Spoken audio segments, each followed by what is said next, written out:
Estás escuchando Primer Acto.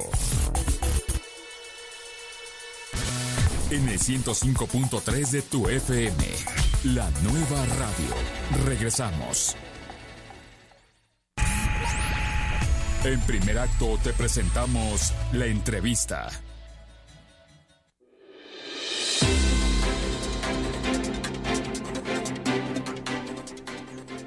Son las 8 de la mañana con 16 minutos. El lunes 15, Oliver Eduardo Ramos Cardosa, pues amanecía en el Centro Federal de Reinserción Social 18 en Ramos Arizpe, este centro que se le conoce como la sucursal del infierno.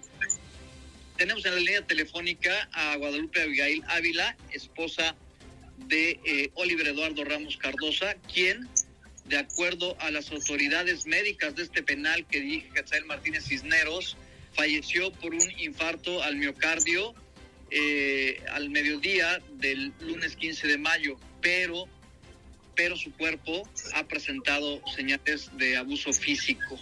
Tenemos en la línea telefónica a Abigail Ávila, esposa de Oliver Eduardo Ramos, quien se encontraba en este penal con 28 años de edad y que lamentablemente ha dejado de existir. Parece que debido a al menos lo que su cuerpo dice, a los golpes que le fueron propinados por los custodios de este centro penitenciario. Sé y estoy enterado de que estuvieron con usted, Abigail, personal de la Comisión Nacional de los Derechos Humanos, para constatar el estado físico del cuerpo de su esposo. Cuénteme, por favor, ¿qué sucedió? ¿Qué pasó el lunes 15 en el penal de Ramos Arizpe en Saltillo, Coahuila? Es lo que quisiera tener, quisiera tener esa información, quisiera que el Ceferezo hubiera sido leal conmigo, que me hubiera dado la información correcta. Te comento, ese día me llamaron para avisarme de la partida de mi esposo. Es algo que me rompe el corazón, me duele demasiado. Me siento frustrada, me siento molesta, me siento indignada, porque ellos no tienen ningún derecho a entregarme así a mi familia. Ellos están obligados a cuidar la integridad física de mi esposo.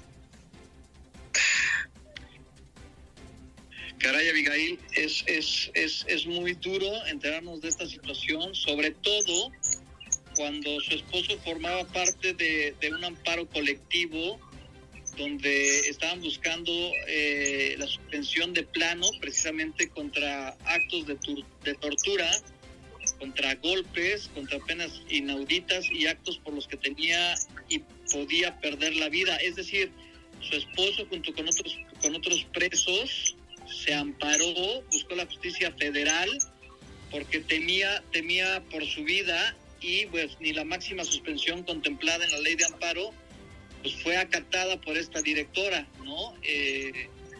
Del penal, que es un penal de paso que tiene severos cuestionamientos por parte de la Comisión Nacional de Derechos Humanos. Es un penal que pues tiene muchísimos denuncias, más de 1,000 denuncias, posee la directora Quetzal Martínez Cisneros, y hoy pues lamentablemente tu esposo ya no está contigo, y el cuerpo que te presentaron, nos hiciste favor de mandar las fotografías, te lo agradecemos enormemente, y vemos el estado físico de tu esposo. Eso no fue un infarto, lo mataron a golpes, parece ser. Es increíble que se atrevan a entregarme así el cuerpo de mi esposo y se atrevan a decirme que eso es un infarto. Él es una persona joven, es una persona que se cuidaba mucho, hacía ejercicio. No pueden venir a decirme que eso es un infarto. ¿Dónde está la responsabilidad? Es increíble la facilidad que ellos tienen para manipular las cosas y hacer ver las cosas como ellos quieren. Te aseguro que esta situación ellos la van a querer distorsionar a su beneficio. El abuso de autoridad de ellos es increíble. Ellos están obligados a asegurar la integridad física de mi esposo. Nadie debió haberle hecho esto a mi esposo. Es inaudito, no puede ser no puede ser. Ningún familiar, y esto necesito que la gente lo entienda y nos apoye en esta situación, porque ningún familiar debe de pasar por esta situación. Ellos están ahí pagando una condena o están en un proceso. Es increíble que mi esposo llevaba un proceso de 10 años y hasta el momento es inocente porque él no era culpable. Entonces, es increíble que mi esposo haya tenido un proceso de 10 años, el cual ni siquiera lo haya concluido a llevarlo como culpable, y él aún así, a pesar de no estar considerado como culpable, haya fallecido dentro de las instalaciones por mano del área de seguridad o por mano de un apoyo de algún interno que ellos hayan tenido. Ellos debieron haber protegido a mi esposo. Ellos, se supone que es un penal de alta seguridad. ¿Dónde está su control? ¿Cómo es posible que alguien le haya hecho esas lesiones a mi esposo? Mi esposo tiene lesiones, es exagerado, y para que me vayan a venir a decir que tuvo un infarto, eso no puede ser posible. Yo le agradezco bastante a Derechos Humanos, que siempre he obtenido un apoyo de parte de ellos hacia este tipo de injusticias, y por lo mismo que yo ya he expresado y que yo ya he recibido el apoyo de Derechos Humanos, ellos, no debería de pasar esto. Con mayor razón, aún aunque él haya expresado y como tú lo comentas, haya estado en ese proceso colectivo que hicieron. Imagínate que haya tenido que haber la necesidad de hacer eso, y que a pesar de haber señalado ya el sentirse intimidado o sentir que su vida corría en peligro por el manejo del Centro Federal, imagínate que aún así le pasó esto. Imagínate de aquellos que no hablan, de aquellos que temen por su vida, que dicen que va a haber represalias, como me dicen ahorita a mí, que me cuide, que va a haber represalias, que me pueden venir a hacer algo. ¿Quién me va a venir a hacer algo? ¿Ellos mismos van a venir a hacer su marranero aquí fuera conmigo? ¿O ellos mismos van a mandar a gente de ahí que les apoya, que los ayuda a hacer sus movimientos raros, a hacerme algo a mí? Imagínate si él, que estaba ahí con ellos, que se supone que es un lugar seguro, que me comprueben las estupideces que ellos dicen, que no puede ser posible eso. A ver, Abigail, esto es sumamente importante. Ustedes hicieron denuncias en el año 2021, la 66-117, ante la Comisión Nacional de Derechos Humanos. Hicieron también la 66-123 en ese mismo año. En el año 2022 hicieron la denuncia 45-658, la 108-814 y la 57-398 en este año. Es decir, ustedes venían denunciando ante la Comisión Nacional de los Derechos Humanos toda esta posibilidad que sentía tu esposo, de que sentía en peligro su vida, y aún haciendo 1, 2, 3, 4, 5, 6 denuncias, donde él expresaba su temor de perder la vida, aún así nadie hizo nada, y terminó por concretarse pues la máxima pesadilla que tenía tu esposo, que era pues perder la vida. Sin embargo, tú estás con gente de la Comisión. Esas son quejas que hice yo directamente. Ahí ni siquiera están anexadas todas las quejas que él hizo directamente cada vez que ellos nos apoyaron a ingresar al centro. No están agregadas las que él llegó a hacer colectivas. Esas son única y exclusivamente las quejas que yo hice. Entonces, imagínate si todavía aparte de esas tengo más quejas y aún así pasó esto. Y como dices, terminó pasando lo que temíamos. Yo no sé cómo mi esposo puede llegar a estar lesionado tal como está. ¿Dónde están las cámaras? ¿Dónde está la persona que está viendo las cámaras? ¿Cómo la persona que está viendo las cámaras no detecta que alguien está golpeando a mi esposo durante 20 minutos, 30 minutos para tener ese tipo de lesiones? Mi esposo fue torturado. Sí, si me dicen que él tuvo un ataque de ansiedad, yo no sé cómo me puedo azotar con las rodillas hacia la pared. Mi esposo no se pudo dañar como él está dañado en una crisis, porque ahora está saliendo una noticia de que fue una crisis. Ahora ya no fue un infarto, fue una crisis. ¿Cómo? ¿Cómo mi esposo se va a lastimar sus pies y se va a azotar su cuerpo de esa manera?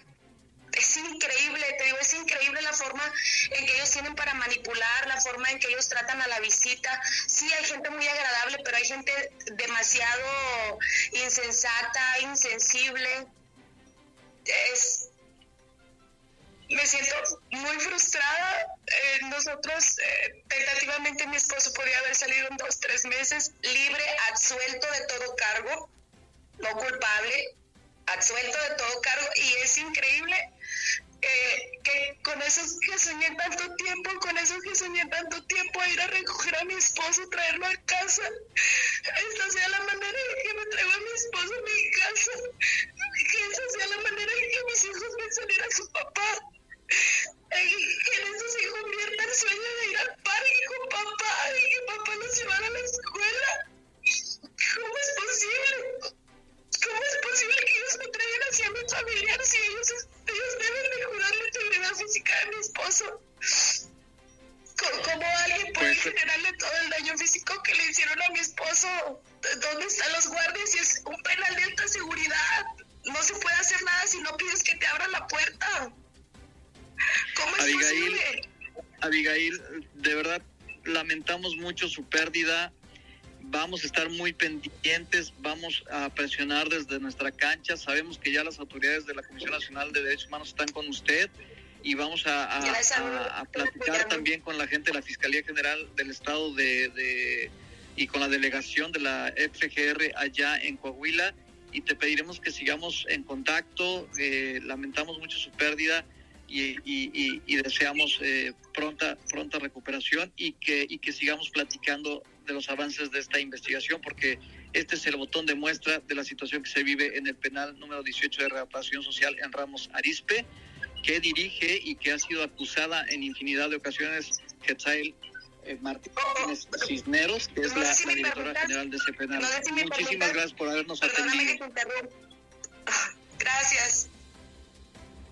Muy buen día, y deseamos que pronto su corazón tenga la paz que se debe tener en estos momentos. Fuerte abrazo, Abigail. Muchas gracias por el espacio y por favor que esto no vuelva a pasar, hagamos una diferencia. Esto no es la primera vez que pasa, ellos acostumbran a decir que se cayó de la litera. Esto, por favor, vamos a hacer un cambio, por favor, ayúdenos. Gracias. Gracias a ustedes. Cuando son las 8 de la mañana con 29 minutos, hacemos una pausa en primer acto y regresamos.